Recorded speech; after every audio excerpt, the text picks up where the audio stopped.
Welcome to the Shard of Opportunity. We are live. We are going to be streaming with you guys for the next hour. As you might have seen today on our socials and all that good stuff, we are launching a Patreon today. It is live and ready to go. Feel free to sign up. There is a link in the description. I guess I should go over the tiers real quick, and then honestly, Kyle, I have a question. What is that? What do you get if you sign up for the Patreon? So we've got a few different tiers. Obviously, you can support us for free. Just to get updates, we will post all of those fun things. I will be posting updates, newsletters, that good stuff, letting people know what's coming up. Kyle, did you tell them about our special live stream fantabulousness? We're in the middle of that, CJ. No, my guy, not that it exists, fantabulousness of the live stream. I know we're talking about the Patreon. That's what we're here for. Right. And I am presenting to you a thing that our lovely patrons could receive as a part of joining Patreon. This is a thing that I can ship them. That is true. Yeah, so we're going to go ahead and go over the tiers real quick. So basically, should I get a box of tissues ready? Probably. There hopefully will be many tiers. So we have a $3 tier that is basically just so you can help show support. I just got it. CJ. It's so bad. All are disasters. All right, okay. Go ahead, Kyle. The tiers? Good. Yeah, the tiers. So $3 a month gets you access to the page. We will be shadow dropping some things as they come up. So those will go out for all paid tiers when we do those. The kind of highlighted tier is $7 a month, which you'll receive certain episodes with early access before they publish to our feed. Hang on, Tyler is joining, so let's get Tyler added in there. How early? Hi, Tyler. How early? Hello, Kyle. What's that? How it'll depend. Yeah. So some of it'll depend. So the Complicated Opportunities episodes, I'm going to post basically as soon as I get done editing them. But let's be honest, audio is a little easier to edit than video. So those will probably get up pretty early. Right now, this week, I'll be dropping at least 2. I'll have an interview that I did at JordanCon with Jancy Patterson and an interview I did at JordanCon with Karen Ulstrom. Both of those will go out to the Patreon before they go to any of our podcast feeds. And then you'll also be able, when you join, to follow either like a big mega feed that we have that loads all of our shows, or you can even choose which shows you want to follow that will load into your podcatcher of choice. Heads up that eventually the original Complicated Opportunities feed will go away, and then it'll merge with all of the Patreon ones, but we're going to give that about 2 months, so that way everybody has time to switch over to that. And as far as the actual play episodes, we will for the actual plays, it will really just depend on when they get edited. Those take a lot longer. The audio version only will go up. The video will still only be available through YouTube. Then for the next tier, we have the $16 a month tier, which gives you all the previously included content. Plus, you'll gain access to a monthly Patreon exclusive stream like this one. This one we are putting out there live today, and it will be airing on YouTube. But monthly, we will be doing we'll be guaranteeing one a month for $16 and up, and then it will live on Patreon. So let's see. You'll also be getting shout outs as you join those, and you'll have the opportunity to name an NPC for the upcoming actual play. The last tier we have is that everybody always has to have a crazy tier, which is $100 a month. We did put this one is for the true masterminds of the Cosmere RPG, but you will receive a one-time art commission for joining this tier. So as CJ was showing earlier, what one of those looks like. He was adding that back. There we go. Nice. Our awesome boss member there. And then we will also have the option for receiving access to one of our GMs for a one-on-one session. So that's either one where you do, like if you want GM coaching, if you want like one of us to build you a character or to help you flesh out your backstory, if you're a player.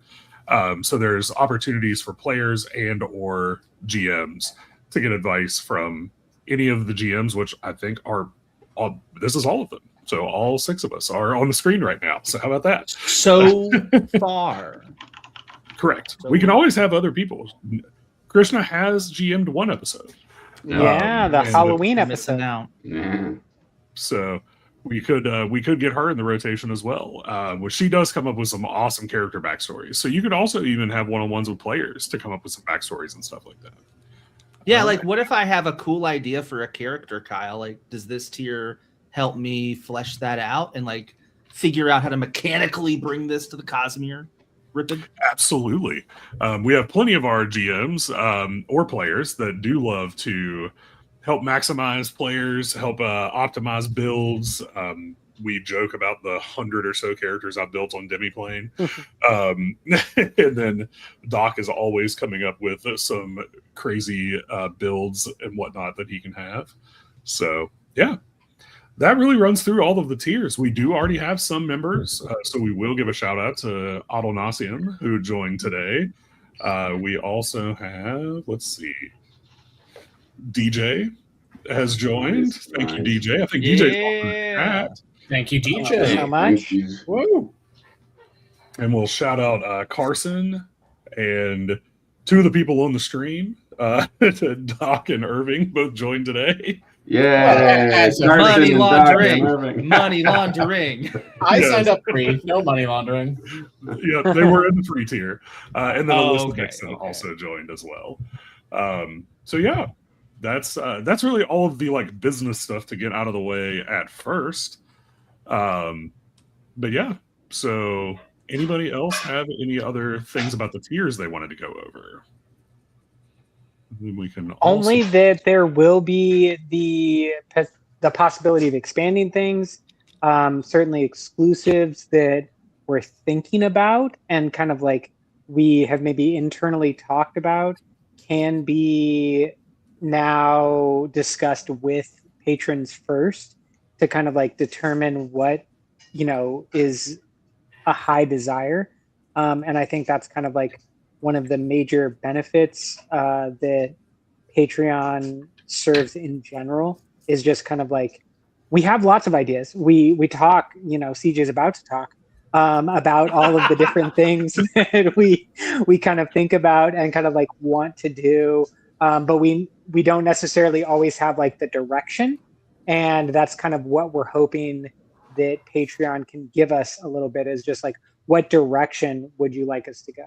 CJ, you have more to say. We're like a Disney princess at the beginning of the Disney musical without the I Want song written. We need help with the I Want song. Exactly. But I wanted to say equilateral rectangle said spheres are easy to wash, so money laundering. And I now have to make that joke to Brandon someday. Like, did you realize when you made it so that the spheres gain value by being washed? That's just money laundering. Oh, Exactly. It was always money It's money laundering. laundering Always all the way down. investiture laundering. All the way down. Now, Tyler, what tier do people need to join at to be taught the wondrous Chicken Scout impression that you bust out semi-regularly?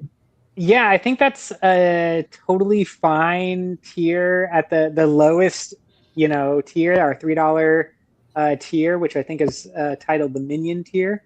I partially adopted it from Scott, and I want to, you know, shout out Scott, who did a great Chicken Scout in our Cannon Walkers campaign. But I feel like I added my own flair in some of the campaigns that I've run as well. I added like a little capitalistic go-getter aspect to the kid, and kind of elevated him to a full character returning maybe for multiple chapters of Stonewalkers. But yeah, I think anyone who is a patron would get exclusive access to my shenanigans. I think that's totally fair. Yeah, wonderful. I think that might be the best value add we bring. Before Reddit killed my AMA post, and I still am not entirely sure why, but it did, and then I deleted it because I was like, well, if it's going to be filtered out, we'll just remove that. We had one question come through from Inevitable Offer 3035. Now that Tylin is doing evil on her behalf, who will be next to be corrupted by Nimra? For the Cannon Walkers in the chat. Yeah, that's a good question. Maybe Scott knows more as the GM. I think that there's a high likelihood that Tylin is going to experience some doubts, some questioning when it comes to supporting Nimra unquestionably. But overall, I don't know who the next character would be. I just can't guarantee that Tylin's going to remain on the Nimra bandwagon forever. Yeah, I think Spark's in danger. I think Risha's in danger. I'm in danger. Yeah. All the girls' nights out characters. Yeah. They did. They had their girls' nights out and they bonded real strong. Girls' nights out for evil. Exactly. Every girls' night out with Nimra is like a new installment in the Hangover franchise. So watch out for that. But yeah, no, those are the two I'd be concerned about going forward. Yeah, Vard is a little too. Vard and Farap are a little too set in their ways, I think. Exactly. Yeah, they're not as corruptible because they got their own straight path that they're on. But I worry about Spark, my girl Spark. Real into like the team, and our team is at the moment built around Nimra. Yeah. CJ, did you see the other half of that question? I did. I was going to let the Cannon Walkers talk to the Cannon Walkers stuff, and then the Loose Cannons talk about Loose Cannon stuff. It says, when can we expect Eshonai to become a permanent member of the Loose Cannons party? I think she might be pretty close to that. What do you think, Doc? We have no audio from you. I'm so sorry to declare. I'm gonna vamp just while Doc is figuring it out because you guys had a guest, right? Yeah, that's it. Yeah, Len. Do we have it now? Is it coming through? Yes. Yep, okay, cool. I argued for this. I said if we can get that is an amazing performance. If you haven't seen that episode yet, absolutely. Yeah. Jaffu just posted, can't join stream, partly because I'm busy editing the next episode, but popped in at just the right time. Ash and I might not stick around as a PC, but Tevlin might have plans to keep her around. Oh, no. What the hell does that Spoilers! That's definitely interesting. To be fair, if Tevlin has her way, we might not all stick around for a few. Fair. This is fair. There's been who's on the Tevlin chopping block? No, not intentional. Just things that Will Shapers do with the stone surge. How about that? Okay. Mm-hmm. Okay. She does tend to get her way. Yes. I thought there was some drama we were learning, but no. The only thing closest to drama is the idea of just the nonsense that Tevlin gets up to. The embodiment of crawling out of a window, looking at a guard and saying, "We're supposed to be here." What do you mean? Yeah. Except now on the Shattered Plains with half radiant hanging powers. out of the window in the same time. Oh, yeah. 100%. As I say, the only other drama is just Grove not coming to her terms of, hey, she's also causing violence. Yeah, she has not had to cause violence in a hot minute, so we'll see. We'll see how that goes. Yeah. Hope maybe she'll come to some people's rescue soon. Who knows? Make a daring rescue. Yeah, folks hip to the Stormlight Archive timeline know that some very interesting events are happening for main characters around this time at the war camps, and we are about to head that way. Well, we want to. Let's see if we get there alive. Oh, that's true. Yeah, that's fair. That's fair. Would you guys say that you are end of Words of Radiance? Where's your timeline at? We are near the end of Words of Radiance. Okay. The exact timeline is Eshonai has gone to meet with Adolin and come back, and we're maybe a day to 2 days after that. I think about 1 day after that. Okay, gotcha. Yeah, you're real locked in. There's a lot of intense things happening at the Shattered Plains war camp. Mm-hmm. Absolutely. We may have redeemed her, but her antics may not have redeemed her people. Okay, so that episode's out because I wrote the description for the like social posts. Oh, If not, we're spoiling. It's a is are lightsabers a spoiler? Is that Luke fights Darth Vader a spoiler? No, it's just like a teaser. It's like, oh, cool, I can't wait. It's like we've dedicated our lives to a man who says journey before destination. Where it doesn't matter what the destination is. I have to say, to Arkham Avalon, that comment about Tevlin and Bryn leading the new Knights Radiant, there has been discussions about, hey, maybe a little handhold here and a little shard blade raised to the sky in either hand. All I will say is there is a non-zero chance that y'all end up at Urithiru before Dalinar. And it's going to be hysterical when that happens. It's like, wait, you're here too? We're here. Yeah. Where you been? That's such an interesting... imagine what does the sibling do if listeners show up first? Right? Does the sibling maybe come out faster if it's not the humans? Well... But also, there's something else lurking down below if we remember the books. Oh, sure. And if we don't have someone strong enough to push it away, what happens? Yeah. You guys haven't dealt with an unmade before? Come on. What level are you? I mean, Bryn's unmade a bunch of people, but... Do we have unmade stat blocks in any form? I know we have. No. Well, we have the Servant of Yelignar. Oh, I guess. Yeah, that's the closest to an unmade is the Servant. Yeah. And I think Johnny said that was also the strongest. The strongest, highest tier. Well, especially if you read that it says we've included some Surge stuff in here, but you are absolutely free to go ham as the GM and add more stuff to this stat block. Yeah. Just play the maid sound to cancel them out. That's your comment, Equilateral. Right. So, Equilateral Triangle, who are you, or Equilateral Rectangle? Whoops. Who are you on Discord? Are you on the Discord? Am I allowed to ask that? Everyone should be on the Discord. Yeah. They don't have to tell you if they don't want to. And if you're not a part, you should join the Discord. There's a lot of fun conversations. What's up, Laura? Okay. Makes so much more sense. Yeah, Equilateral Rectangle. What's your social security number now? Credit card number, the 3 digits on the back. Terrible. No, that's how we get canceled. Stop making comments on that on YouTube. YouTube, for legal purposes, they're all joking. Sometimes Patreon doesn't work quite right, so just text or email via DM. Western Union. That would make sure it gets done. We can assume your identity and then take what we need every month. It's totally fine.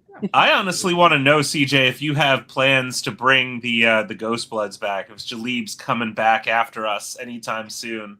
It's a great question. Is he upset about what happened?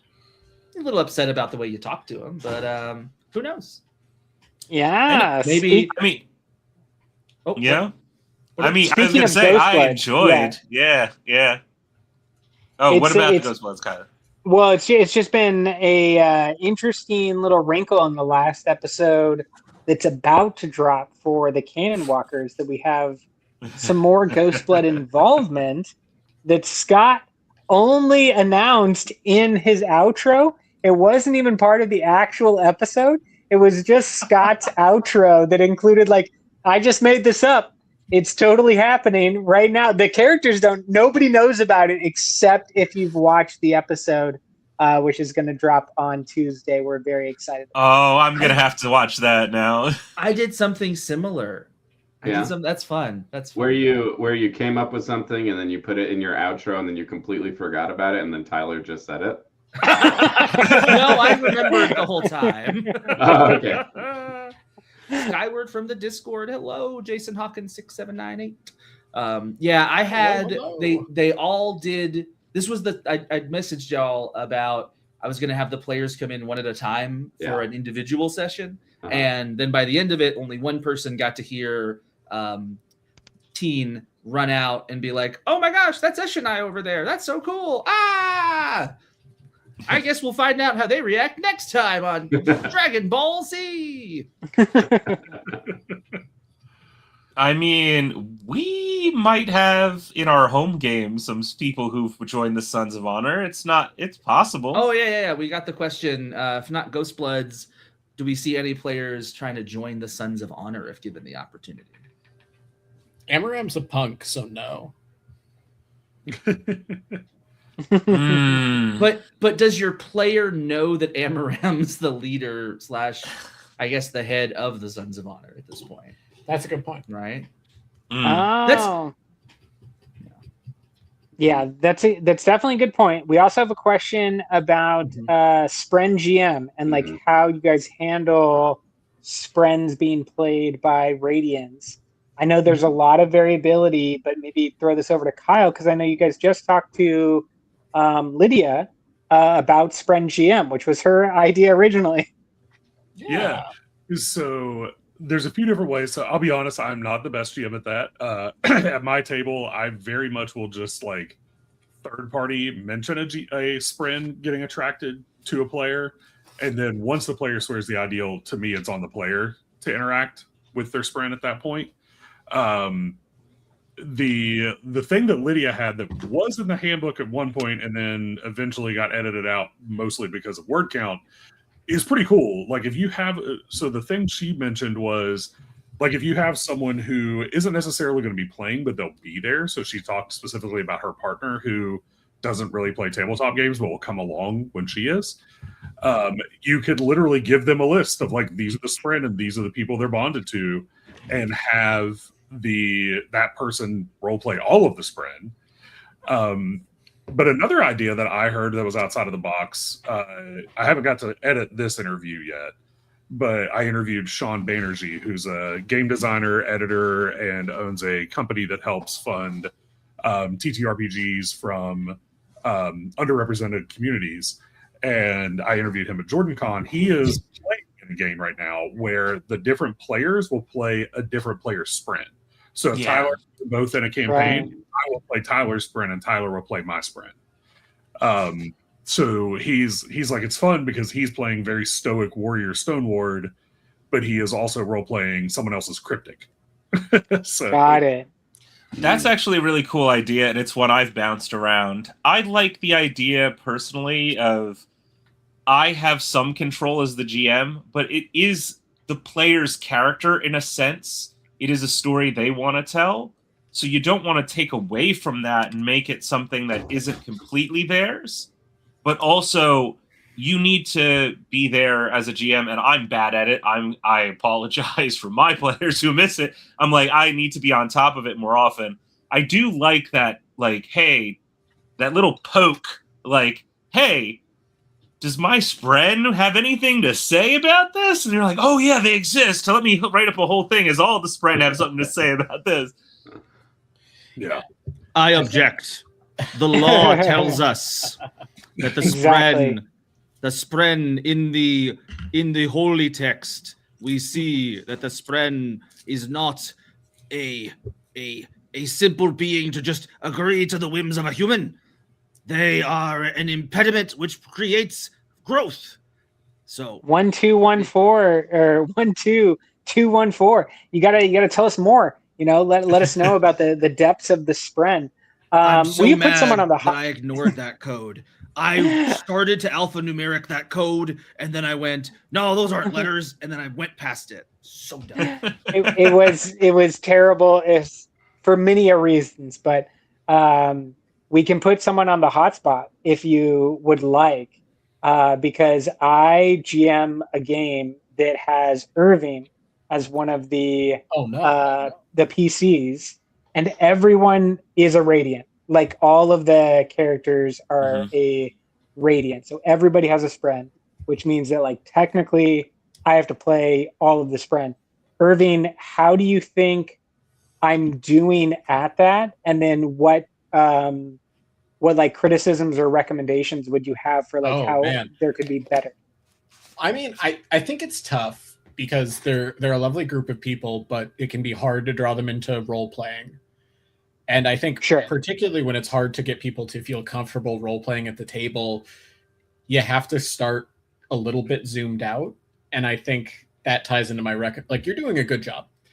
I think my recommendation would be getting like a top 3 personality traits from everyone about their Spren, put them on index cards, essentially shuffle them out and be like, all right, Irving, you're Puahu.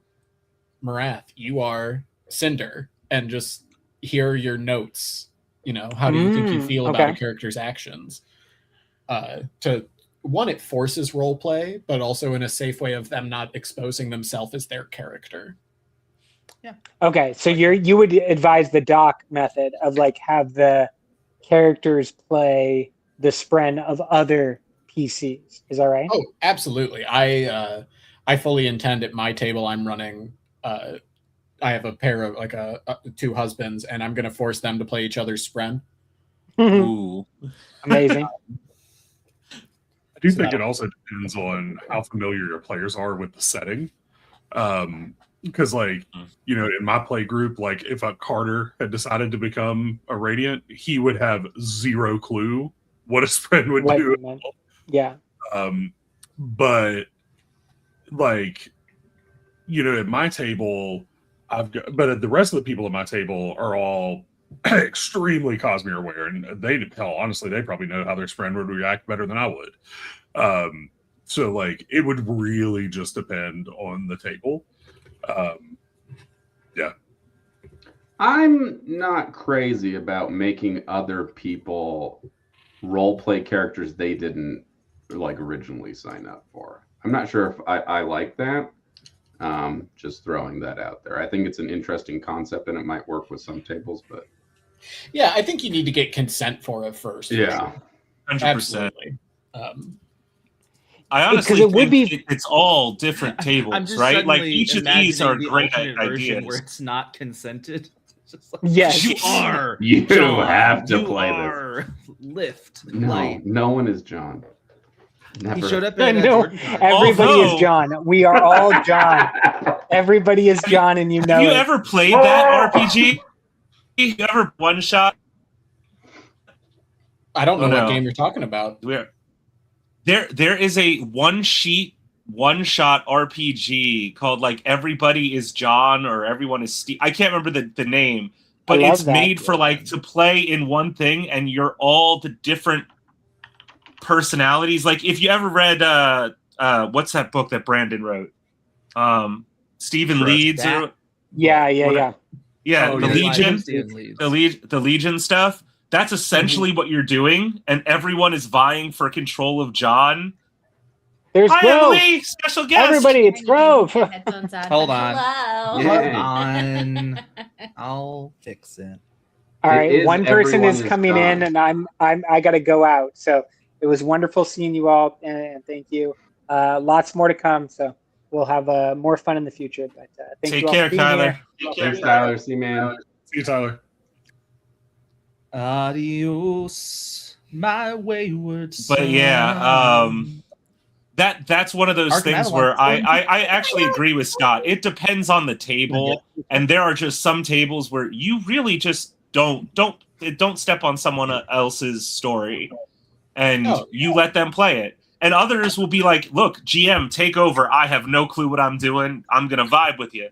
It's really that whole session 0 consent talk you're going to have. And one thing I always recommend as something, and I don't know how the other GMs feel, but session 0 does not have to stop at session 0. If there's a change in consent or something, there's absolutely something you could bring up. It's good to have that talk. Have that sit down. Be like, hey, I thought I was cool with this. I'm not. Hey, I feel like my spread isn't getting enough time. What can I do to make them come up better? Or can you play them more? Or can you give me leads? Whatever it's got to be. Everyone wants to have fun. Go, CJ. Steven leads, but no. I was gonna say that we had that with the Loose Cannons with Kate playing Batara. There was a moment, relative like 12-ish, 13, 14-ish episodes in, where we were like, oh, hey, we're struggling as a table to understand what you're trying to convey, and that's frustrating you, and that's leading to you communicating not as well, which then still leads you to not be understood. And so like just stopping and having a conversation about that, about the difference between like what you, the player, communicate versus what the character communicates versus what other people understand you to have communicated. Like I'm in control of what I say and do as a player, but I can't control how Scott interprets what I said and say and do. But I can go above the table and be like, hey, just to be clear, everybody, this was what I was trying to convey with the character.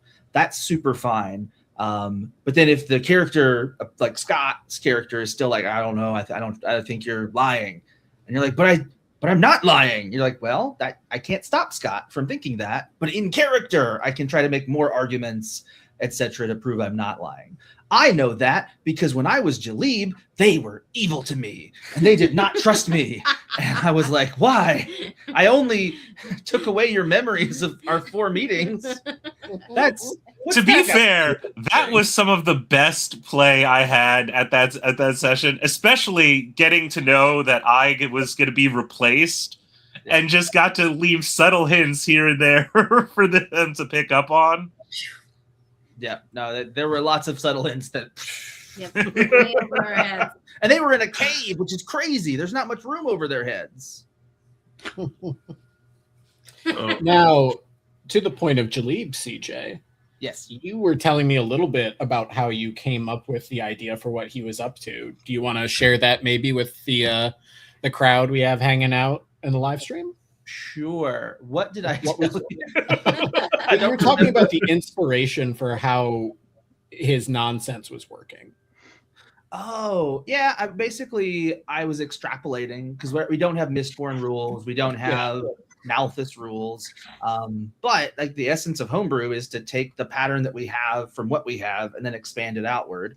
And so I was thinking through what would it be like if you could do an allomantic grenade, but was a ferrochemical grenade, and it was a copper memory storing grenade, basically, and just kind of extrapolating from there, because we see medallions for Feruchemy and grenades for allomancy, which feels weird to me that like they don't seem to mix and match those. But if they could, and if we could have an allomantic or a ferrochemical grenade, just trying to see what that would feel like in the room.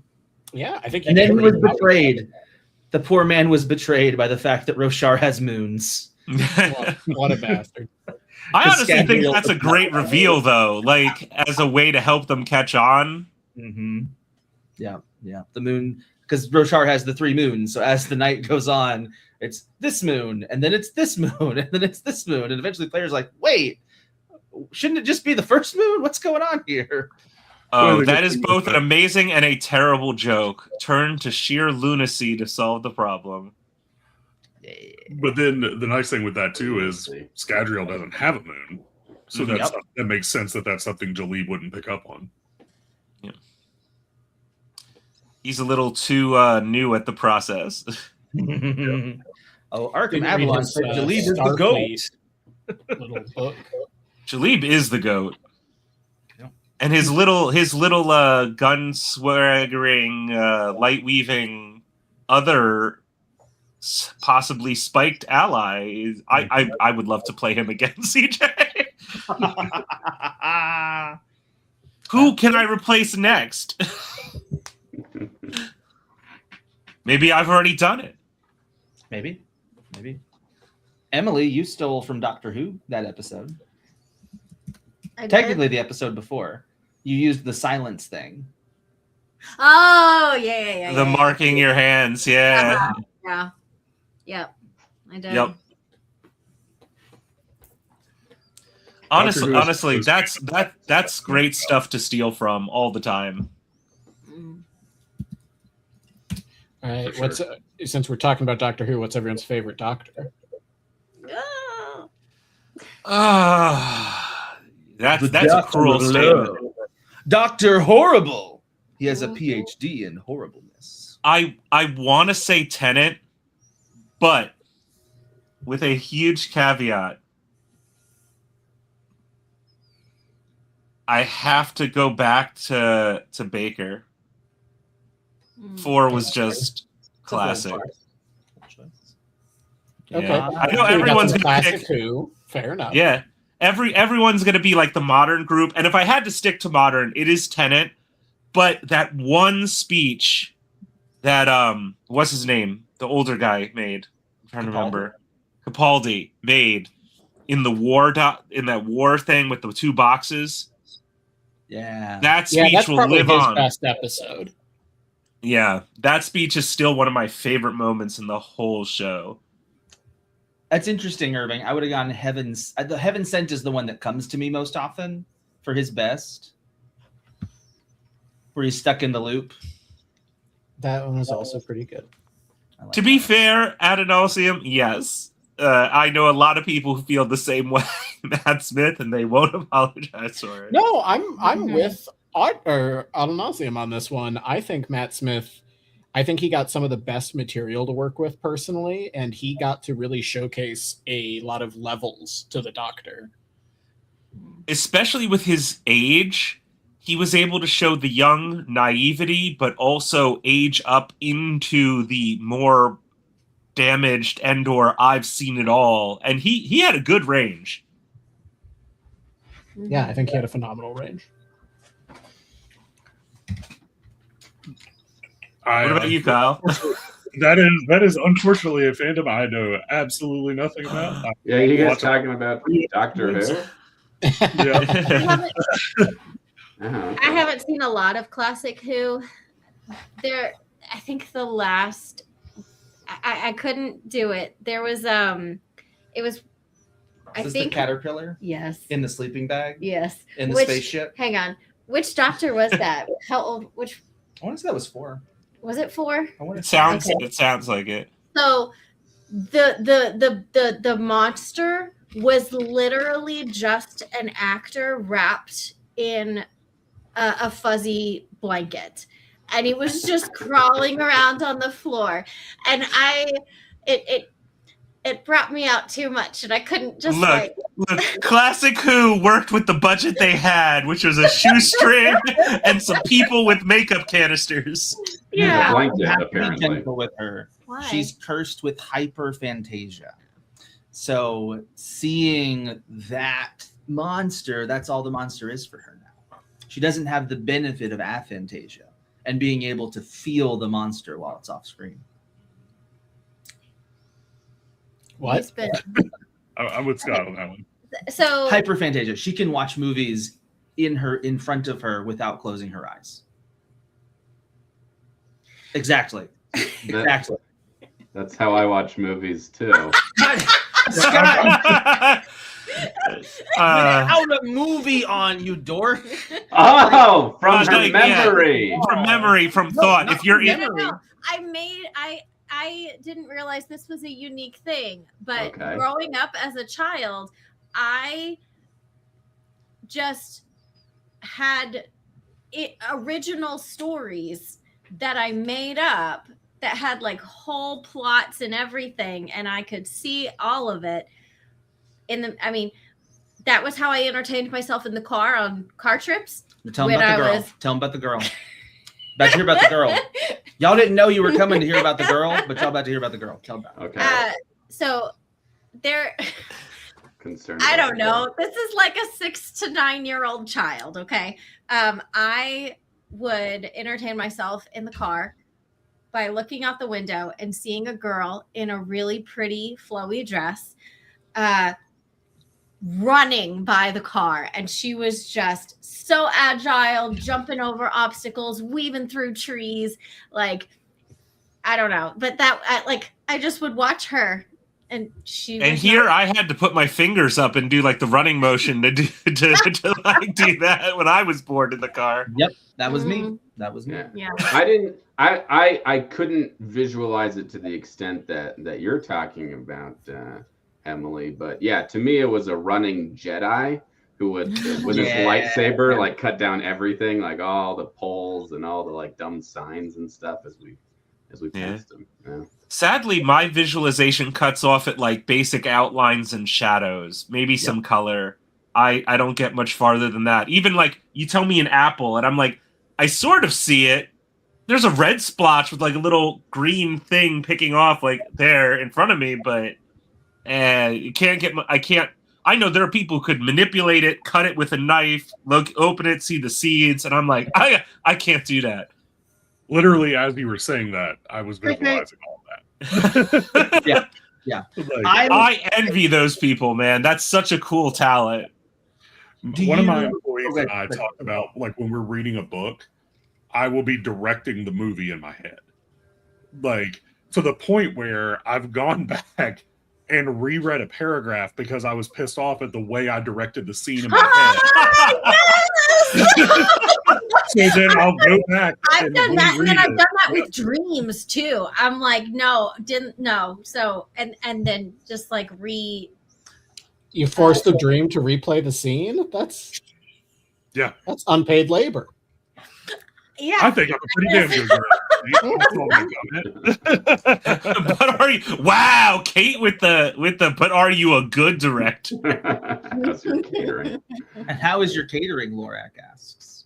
I mean, Kate, hey, I've been fat my whole life, buddy. I was putting me.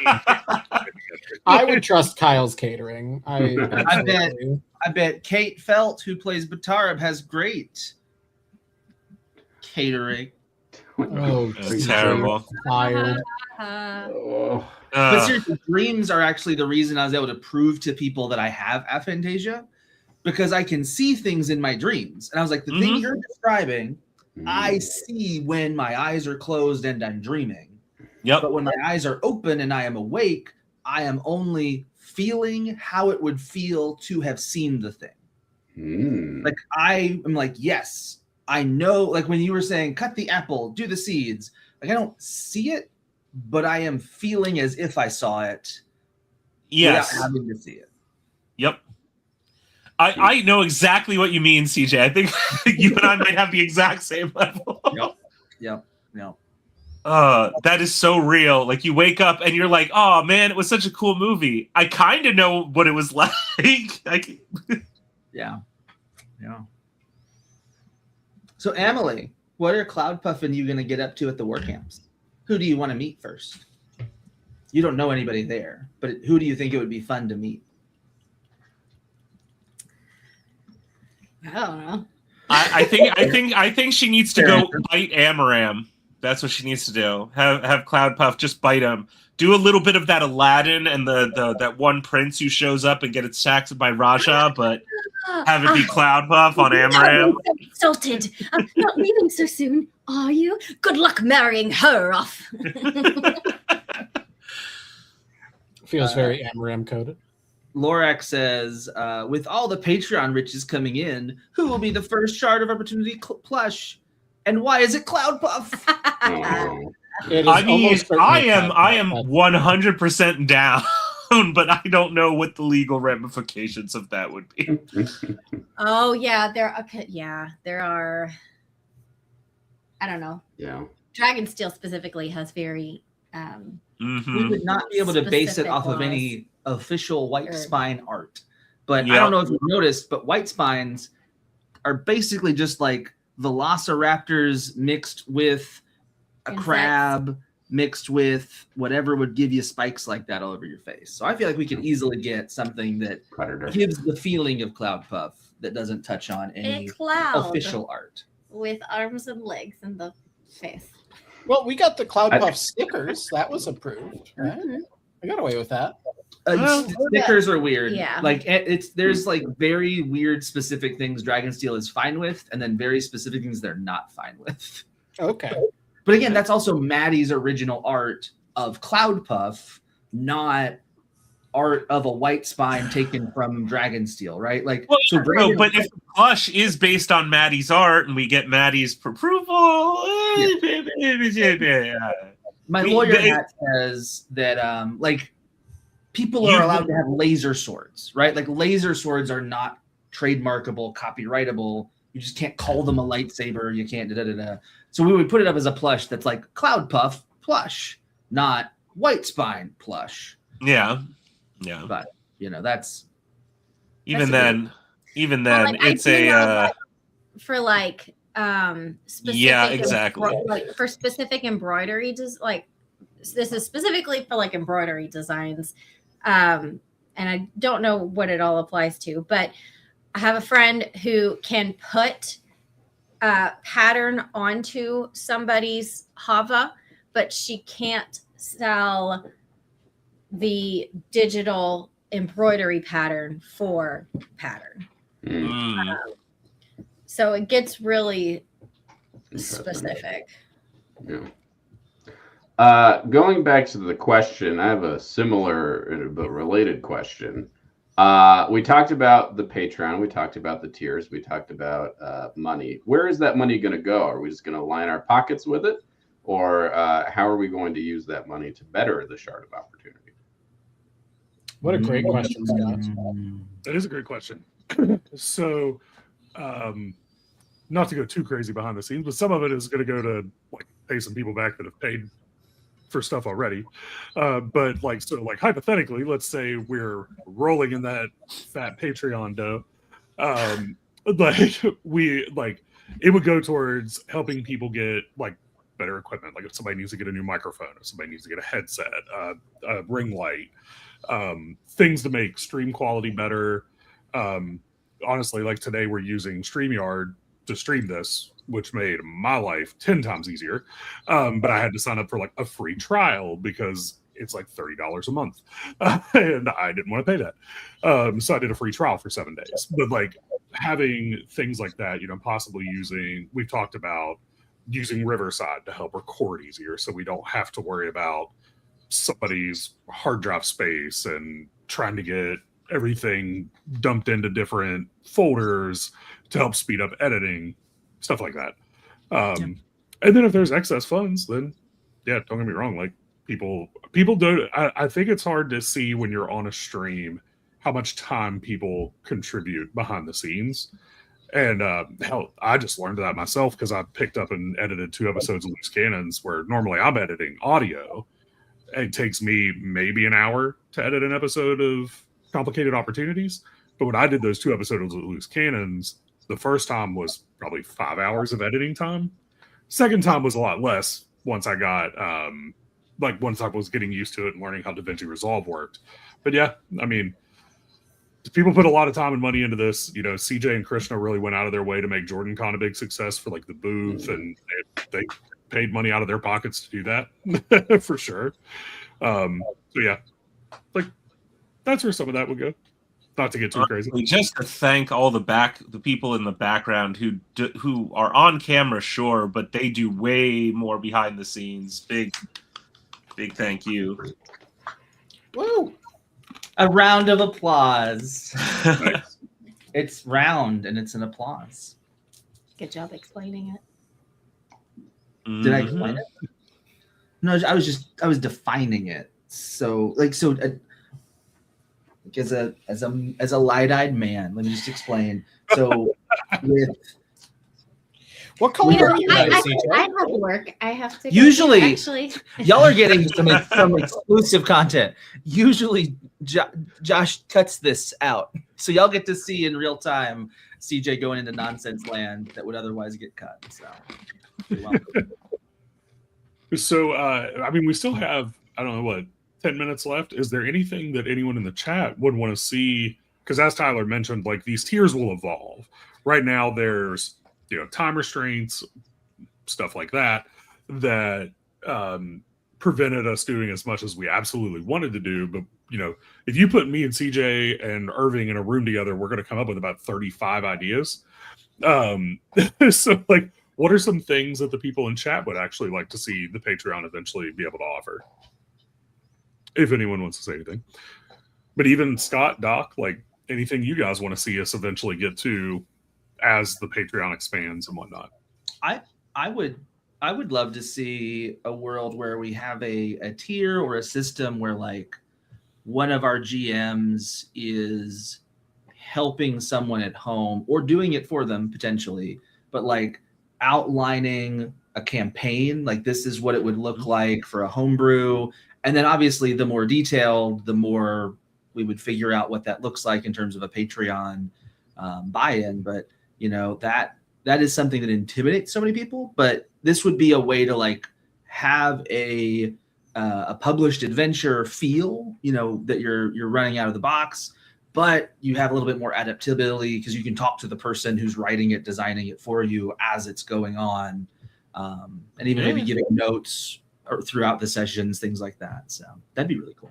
I mean, I'd love if we got enough people who are interested at the right tier to have a massive West March loose cannons. Whoa. Like we get Scott, myself, CJ, Kyle, Irving to like just GM a group individually, but we all as GM say, all right, my group did this week, your group did this week. Are we meeting? And then suddenly we have two GMs at the table going, what are you guys going to do today? Because you're in the same town.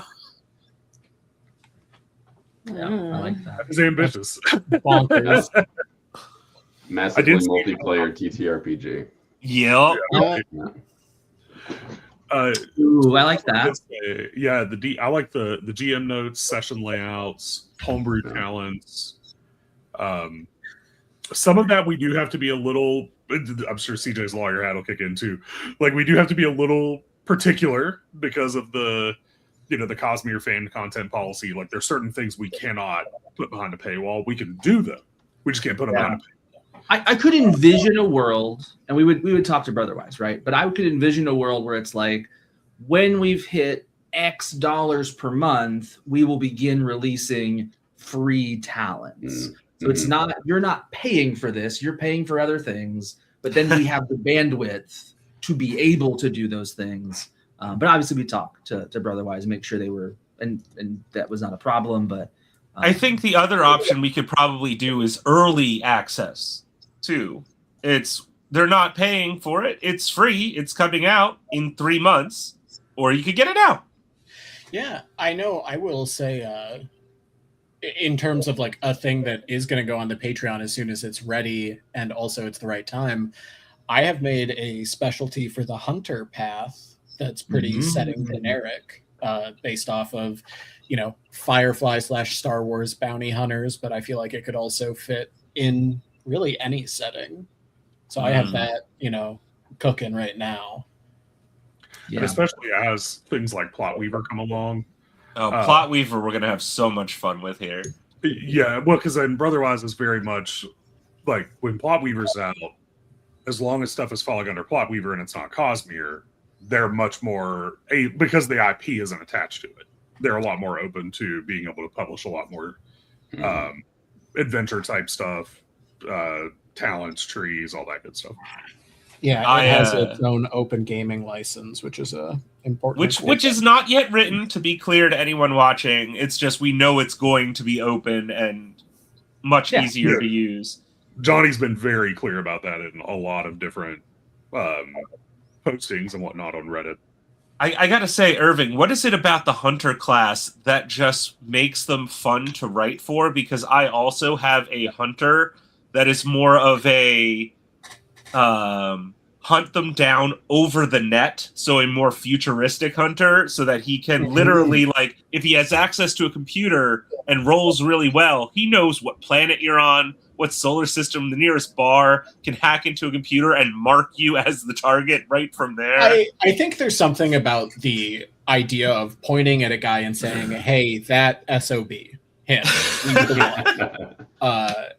And like there's a certain level of like enjoyment as a player there of feeling your efficacy when you can point to a target.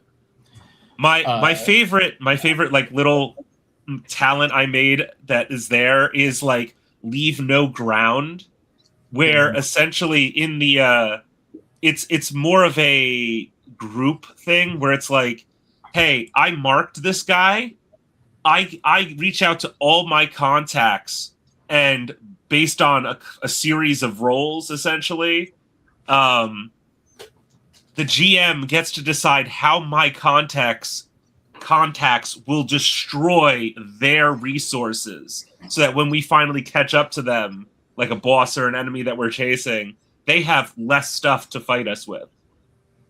Ooh, that's cool. I like that. I think with my design, my favorite unique thing I got to do is I'm playing with the idea of understanding the enemy categories. So minion, rival, and boss. There's some mechanics that tie into whether or not an enemy has those. Do you actually get to know what they are the same way that there's that one hunter talent that knows HP and other stuff about them? Yeah. I think I'll say that. That's enough of a cool teaser for it. Yeah. I like Lorak's suggestion of animatics. Yeah. Animatics would be cool. Yeah, very cool. I mean, what scene from each game would you guys want to be the first animatic? Astronomy Club. Astronomy Club. No need to even think about it. The first one I thought of was Bryn swearing his first ideal. Or what you mean? I will deal with you. Accidentally stabbing. Yes. I will never live that down. Double complications. Yeah. It's glorious. Yeah. Only get double complications. I agree with. Oh, the grass scene from the Halloween episode. So many from the Halloween episode. That's a third vote for Astronomy Club now. There you go. Good job, CJ. Why are y'all out there, Grove? We're part of the Astronomy Club. What do you mean? I think I've heard of one of those astronomy clubs before. Now, did you really do a Jester voice for that scene, Grove? Emily? She does a version of Jester. Yeah. Most okay. It's my Grove voice is very much very similar to Jester. Perfect. Yeah. Big Critical Role Campaign 2 fan year. I've been working on a Jester now for over a year, and now she's in a box because we're moving. But I am going to do some sort of competition with her at some point. But that's awesome. I've made her level 10 outfit. I just have to add some of the beads to her coat and finish the lollipop. And the lollipop had I don't know how many hours are in the Friends entire series. Plus the Office entire series. That's how long it took me to embroider one side of that lollipop. Would you say that making the lollipop sucks? No. God damn it, CJ. It was so fun. It just took forever.